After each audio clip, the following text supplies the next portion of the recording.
One of the questions I get asked more than any other question is, how do I lose that stubborn belly fat? I was just talking to a couple of clients today, and they're in the process of losing fat. Both of them have lost over 50 pounds. And they both asked me, how do I get rid of this fat on the lower abdomen? This, loose skin, is it fat? Is it loose skin? What is it? Most people have this question. And in this video, we're gonna talk about how you can lose fat and how you can lose that pesky belly fat around your midsection. We're going to be reacting to Athlean X on Diary of a CEO. He gets asked this question when he's talking about losing body fat. I'll react to that. And on top of that, I'm gonna give you the most important mental frame that you can have that will allow you to achieve your dream physique and lose however much fat you want to lose. On this point of being lean, one of the things people are most obsessed with getting rid of is lower belly fat. This stubborn belly fat that occurs right there on our little mannequin here. You don't have a pouch. That's what we call it. Me and my friends, we call it a pouch. We can be, very lean elsewhere, but still have a little bit of a pouch there. Some people think doing sit-ups is the way to get rid of that stubborn belly fat. What is the answer in your view? It's the wrong, of course, level of strictness of nutrition. And when I mean the level of strictness, it's not just in the foods that you choose, but the consistency with which you choose them. So how long can you sustain this really clean diet? And I hate the word clean diet because usually when people say they eat clean, it's actually the first thing, it's a red flag that they don't. But that's very true. One thing he doesn't say here is that it's not about how clean your nutrition is when it comes to losing body fat, although eating clean will probably help with diet adherence. It's about the amount of food you consume. So there's two principles that will lead to fat loss and losing that stubborn belly fat. It's energy balance and protein amount. So if you have adequate amount of calories that will put you into a deficit, but not have you starving, let's say, an adequate protein amount, then you can lose body fat while retaining lean muscle, which is how you lose fat, as long as you're training, of course. I think it comes from having a sustained ability to eat in a very restricted way. When men put on body fat, that is the first place to go on and the last place to come off. And one of the biggest areas for that, you mentioned that I don't have one, but I mean, as ridiculous as this is going to sound, when I start to see a little bit of fat on my body, it's right there. And it's because that is the absolute first place to go on. The shamefulness of how your body does this and what it does to us is that it kind of works from this top-down approach. Like you'll lose fat first from here and then it kind of goes down and the last place is here. So it works in this top-down approach. It's called the spare tire, right? A lot of men hold their body fat around their lower back, their love handles, and their lower midsection. It's an unfortunate truth. Now, not everyone's fat distribution is very different. That is something that is genetic. The way that you store fat, 100% genetic. It's unfortunately something you can't change. When you're in a surplus for a prolonged period of time, where the fat goes, you can't really determine that, which also means when you lose body fat, where you lose body fat the quickest and slowest are both things you can't determine. So you just have to rely upon body fat percentage as a whole and what your goal body fat percentage is. Most men, once they get to about 10 to 15% body fat, are gonna love how they look. For women, somewhere between 16 on the low end to about 24% body fat is optimal for women to be healthy, to look good, to feel good, etc. By the time you get all the way down there, you've lost the fat in your face, you've lost the fat in your neck. So like, I sometimes I look at myself in the mirror, I'm like, man, you're gaunt, and I hate the way that my face gets sort of caved. Death face. In. But it's sometimes the price that you pay in terms of maintaining a lean physique, especially naturally, because that's how your body starts to lose fat. And especially as you age, you start to lose collagen and skin thickness, so it's even more of a challenge. But this top-down approach is sometimes good because it allows you to start to see like the upper row abs underneath the chest. Or so when you start to get into better shape, you might have noticed this yourself, you start to see like, okay, my lower chest isn't as saggy anymore. It's actually starting to take some shape. Well, what's cool is that's actually that little spark of motivation that like, I want to keep going. I can see the top ab. Right. See the top ab, like there it is. I can see, I have them, I actually have them. I got a 2-pack, but I have them. Well, you continue down that path. Sometimes you sharpen up the diet a little bit more. Sometimes you take one extra night of, socializing or drinking out of the schedule, and you start to see it, go even lower. He makes a really good point. I always encourage my clients that if they're trying to lose body fat, you kind of have to look at your nutrition and say, where is the excess? Where are the calories coming that I really don't need? Sauces and oils and butter and drinks. Think about it. If you're trying to lose body fat, you want your body to eat the stored energy on your body. That's what fat is. And if you're adding excess to your nutrition, then that excess is going to be stored. It's extra calories you don't necessarily need.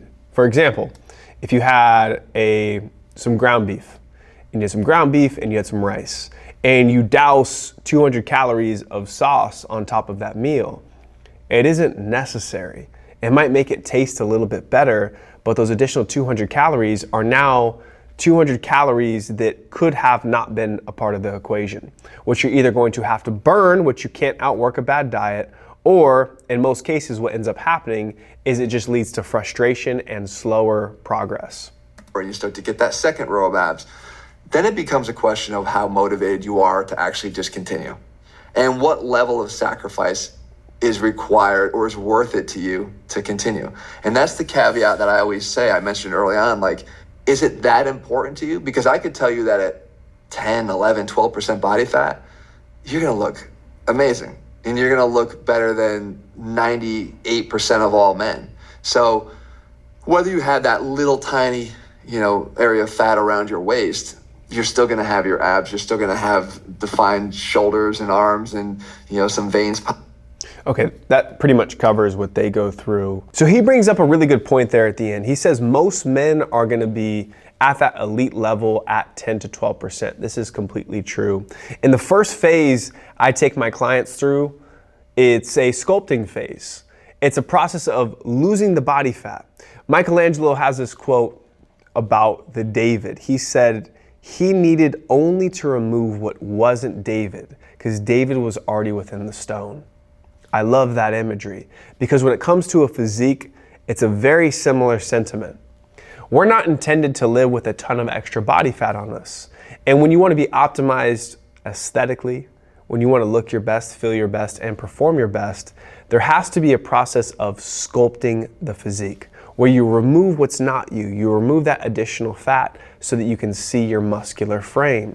And that's stage one. Now for my clients, because I work with business owners, I work with leaders who want a level of excellence, they want to get to typically about 10 to 15% in that first phase. Now here's the truth about fat loss. It's difficult. I said it. It's difficult because you need to be in a deficit every single day, every single week, and you need to compound those weeks to lose the body fat. One bad day nutritionally can mess up your diet for the week, can mess up your deficit for the week. So in this first phase with my clients, we take them through a process of losing body fat. Now for women, they typically are going to aim for a higher range of body fat percentages. Somewhere between 16 and 22% is where they're going to be dialed in. But for men, they can get down to 10 to 15% and look really good. I already mentioned this, but you can't dictate where body fat gets stored. It might get stored in your arms, it might get stored in your chest, it might get stored in your midsection. For many men, wish death upon me, blood in my, okay, anyways. For many men, the lower midsection is where they store that fat. Now, here's the key. You need to be patient with your fat loss, because if you get down to 10 and 12% body fat and you're still carrying that extra spare tire, you won't be, okay? It's just because you're carrying too much fat in general. So the process to losing that belly fat is the same process to losing any of the fat on your body, but you need to remain consistent and disciplined. Here's the other thing. You must optimize for composition, not for weight on the scale. Many individuals struggle with this. They'll be like, I don't want to lose too much weight. I don't want to be too light. But you want to look a certain kind of way. So you have to realize, hey, you have a certain amount of muscle on your body right now, which means in order for you to be a certain body composition, to look muscular and lean, you need to lose a certain amount of weight. And that certain amount of weight will be dictated by the amount of fat you have on your body and the amount you need to lose to be at your desired composition. The very best way to understand where you're at from a body composition standpoint is to get a DEXA scan. It is the first thing a client does when they begin with me. They get a DEXA scan so we can build their roadmap based off of where they really are. Because that data, it gives you power. It gives you awareness of what you need. Think about an elite athlete like a LeBron James. LeBron James spends millions of dollars a year on his body. He has experts who study his physique, study his performance, and then use that data that they study to make adjustments so they can create a game plan.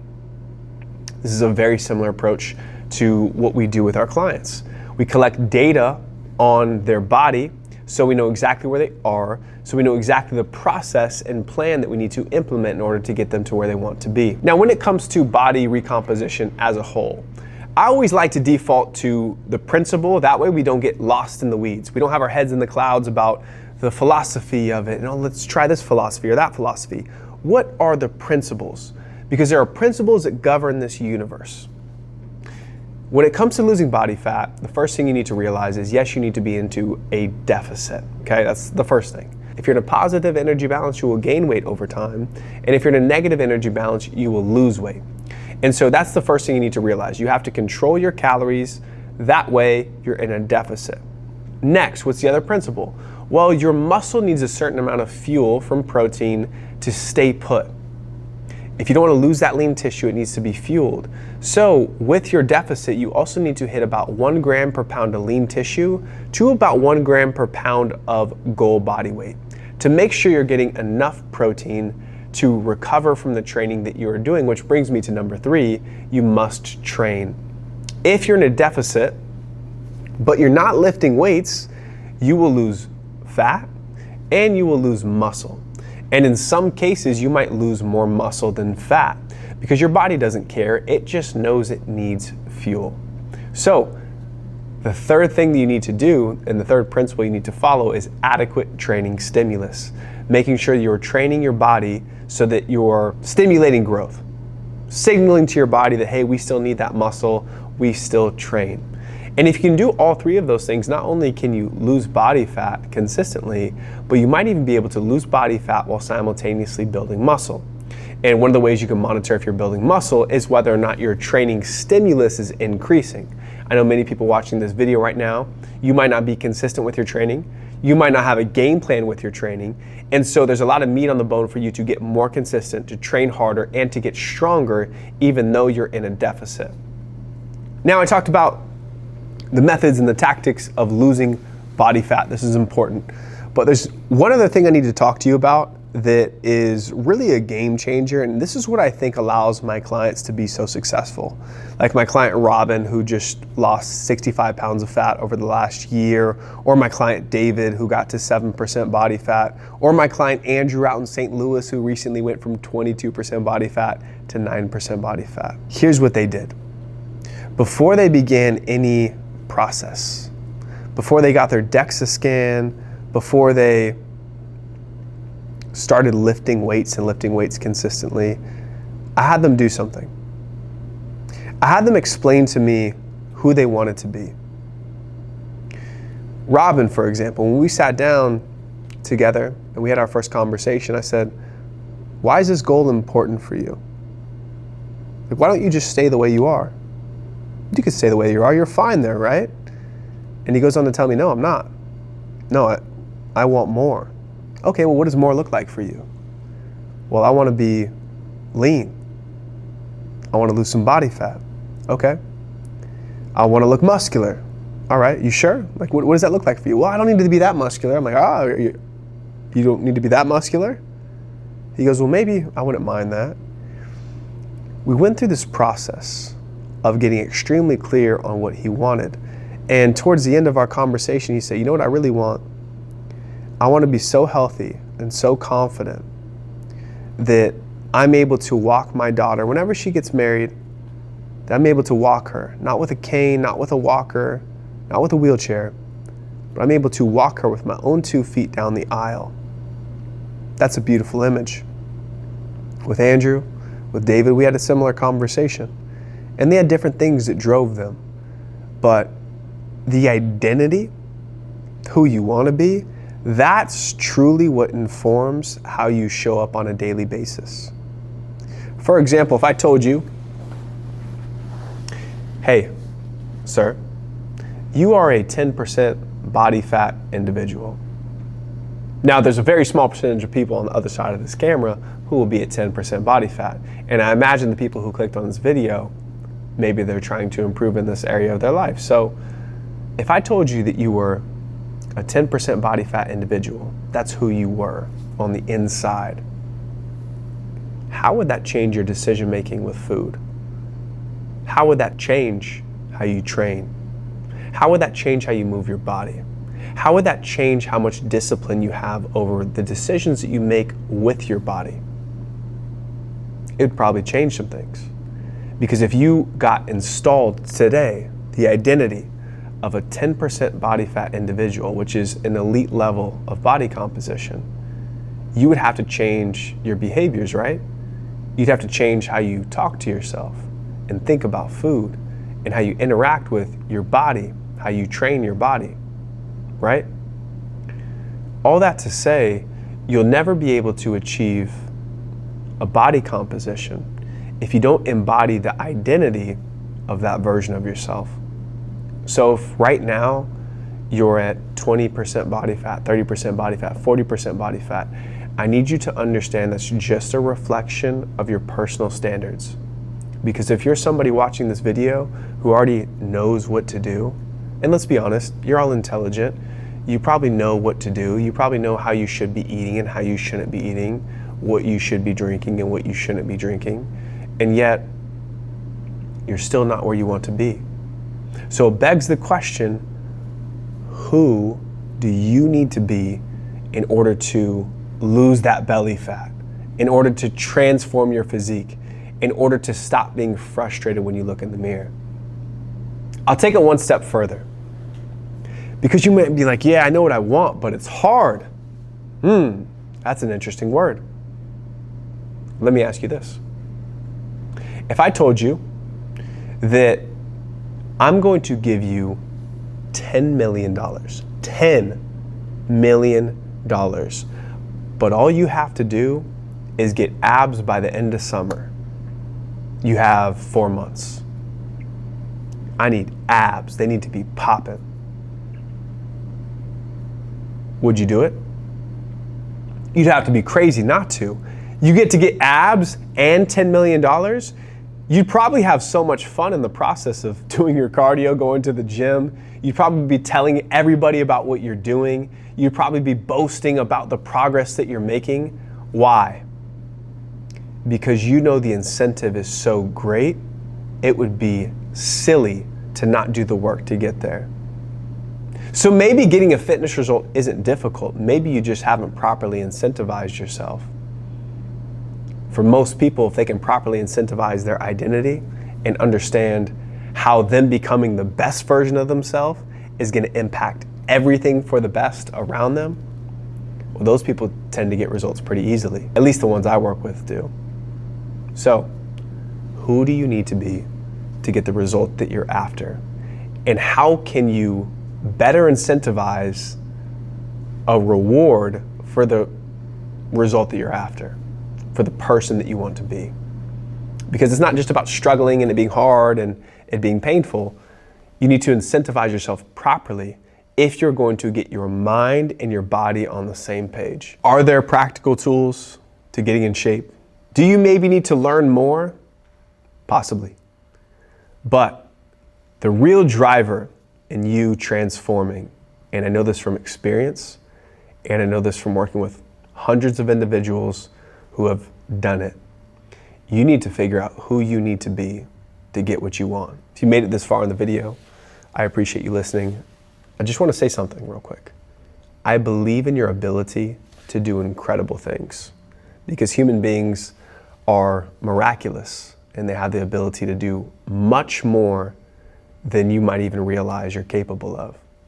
So getting in shape for you, knocking down a fitness goal, it'll be easy. Other thing I want to mention is if you want to learn more about what I do with my clients, how I help them transform, and the process I take them through, you can go over to my Instagram, DM me the word limitless. My inbox will take you through a quick automation. It will send you a video breaking down the exact process I take my clients through to help leaders transform their physiques so that they look better, feel better, and lead better. There's absolutely zero pressure to take action, but you will get a lot of information if you want to learn more. It's 2026. Let's all transform. I'll catch you in the next video.